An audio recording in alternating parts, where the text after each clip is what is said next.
Hi, everybody. This is Josh. I was not planning to do a review of this movie.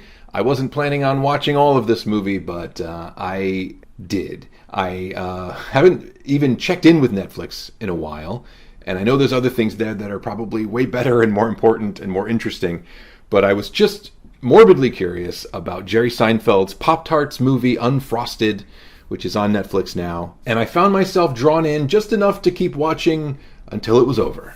This is a passion project of comedian and filmmaker Jerry Seinfeld that tells the story of the invention of the Pop-Tart by the Kellogg's Company. Now, of course, that's a silly description for what this actually is. And I guess that's one thing that I would give this movie. There's a couple of things I'm going to grant this movie that make it borderline, I would say, enjoyable. But we live in a time now when the creation of Air Jordan shoes or the BlackBerry or the game Tetris, the corporate adventures, corporate achievements can now become movies because these are intellectual properties or brands that mean something to people. And so now there can be a movie about something that's in your pantry, and there's nostalgia for Pop-Tarts just like there is about old movies or TV shows or Star Wars or whatever. And Jerry Seinfeld, I guess, has this thing for cereal. He ate cereal all the time on his sitcom, and he's wanted to make this movie for a while about the breakfast food Pop-Tarts. Before I get into the movie, I would like to just muse a bit about Jerry Seinfeld. What an odd personality he is in the culture. And I don't want to be too hard on him because I like Jerry Seinfeld. Seinfeld is one of the greatest television shows of all time, one of the best sitcoms, certainly. And he is a funny comic. He's not much of an actor by his own admission. They make hay out of that in the show. It is strange then that he would choose to star in this movie that he's made, the only movie he has directed.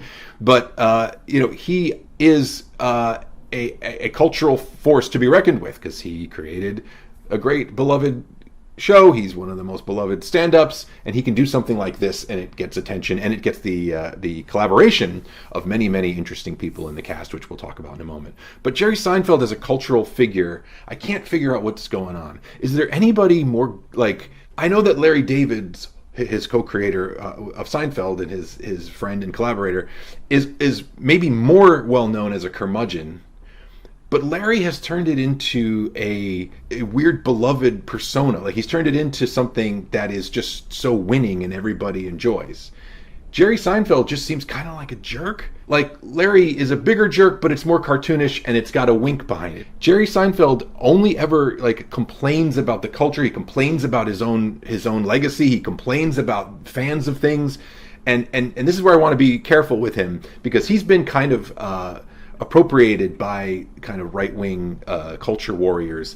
And so I constantly, because I like the show Seinfeld and I see a lot of clips of the Seinfeld show online, and I'll pursue them and watch them, the algorithm inevitably leads me to Jerry Seinfeld being interviewed, and it's been kind of clipped out by some right-wing blogger or vlogger or social account, and then it says, Jerry Seinfeld's had enough of the woke police. Jerry Seinfeld's had enough of PC police.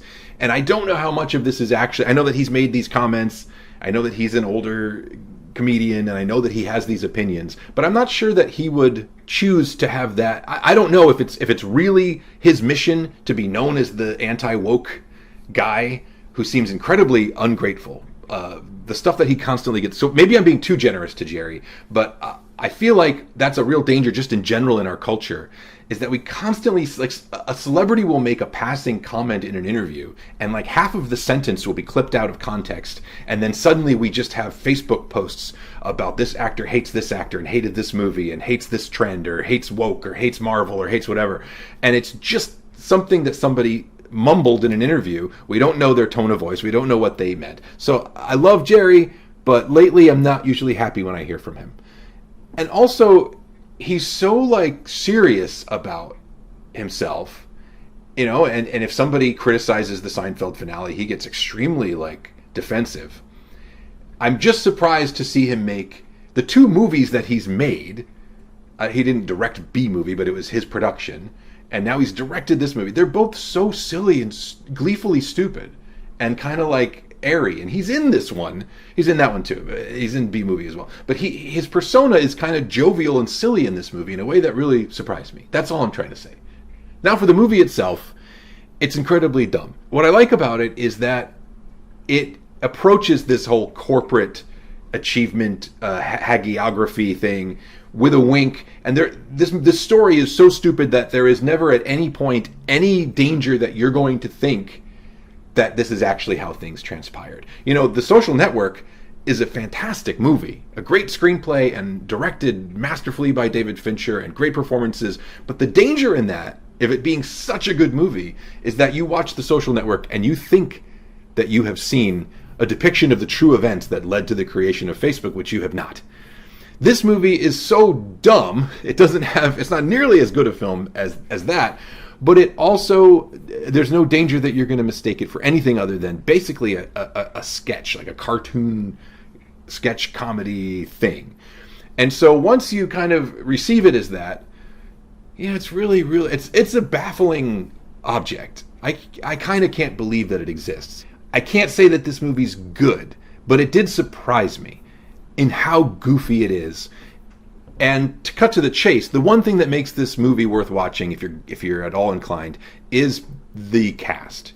Not just the main cast, which is impressive, Melissa McCarthy, Jim Gaffigan, Amy Schumer, but also a dizzying parade of comedians and comic performers and actors in really, really stupid roles, just committing to some of the dumbest stuff I've seen in a while. Like, it's dumb enough to make a movie about the race to create the Pop-Tart, but then to put in some of the surreal levels of dumb visual humor and this movie surprised me, I gotta say. I didn't love it. It's very strange. It baffles me. Jerry Seinfeld baffles me. But as an object, this movie is way more fun than it has any business being. It is an hour and a half, a little maybe closer to an hour and 40, but it's mercifully short.